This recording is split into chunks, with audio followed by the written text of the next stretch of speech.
These are words.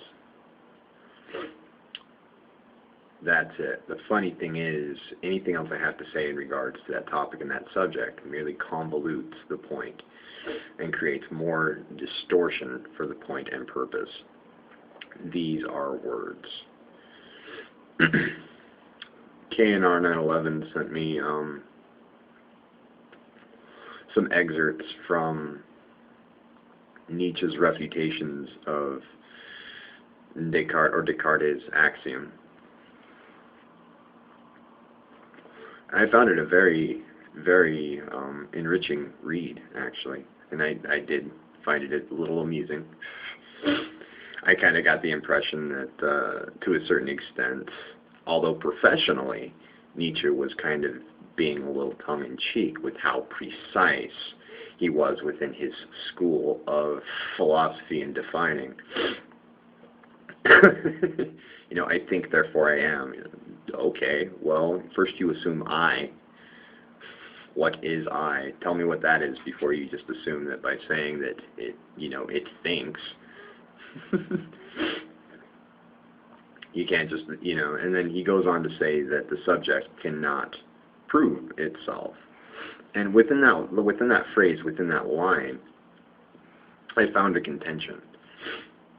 You know, is that, you know, take for instance a tree, right?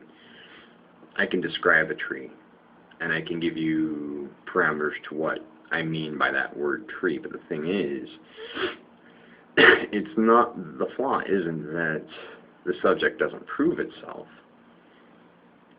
The flaw is that words do not prove the subject. Words are not the subject.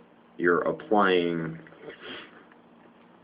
a second party construct or concept and then applying it to whatever it is, whatever the subject is.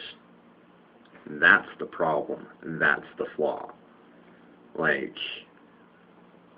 thought and mind, you know, the notion of the self and I. These are all concepts, right? And every single one of them are going to be subjectively viewed. But then again, so is the word tree. Right? Out of anybody who's watching this right now, I use the word tree. In your minds, I'm sure it's going to conjure something that we all would know and recognize as a tree. But as you're watching this, I can tell you that it's going to be very, very different. That tree, whatever it is, whatever type of tree it is going to be very, very different from anybody else watching this video.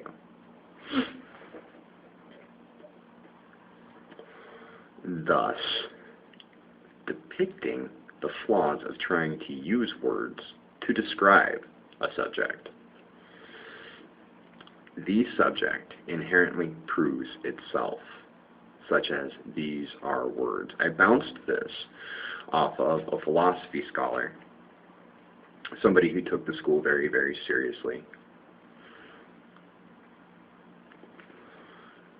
If a hobbyist, as a hobbyist, if not a professional, and he just about lost his damn mind. And it wasn't like he was like, but you could see, you know, he was definitely like ardent about arguing the fact, which was hilarious because within my using that phrase, these are words, he ended up demanding more words from me to make that point. You know, like what would that mean to somebody else who doesn't understand English? I don't know, but it doesn't change the fact that these are words. These are what they are, and what they are words. That's their point. That's their purpose. They are words. And again, like I'm saying, I use the word purpose and point. These are other words that will undoubtedly end up being a detriment to the phrase in and of itself. You cannot get any more defined and any more, you know, precise and succinct than these are words. Well, what are words? These are Well, what are those? Words. Do you know that? Yeah.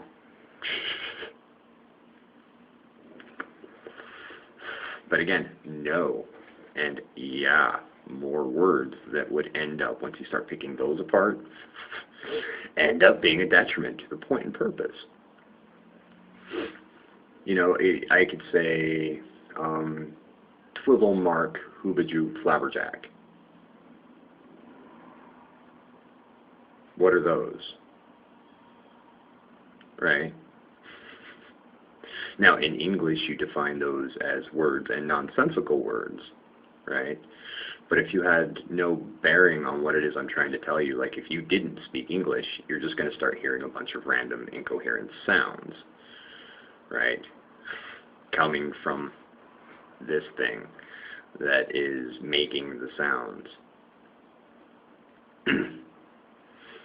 deliberately. So, could it be said that words are sounds that an individual makes deliberately and that's it? No. Again, that would end up distorting and convoluting the point. Words are words. These are words.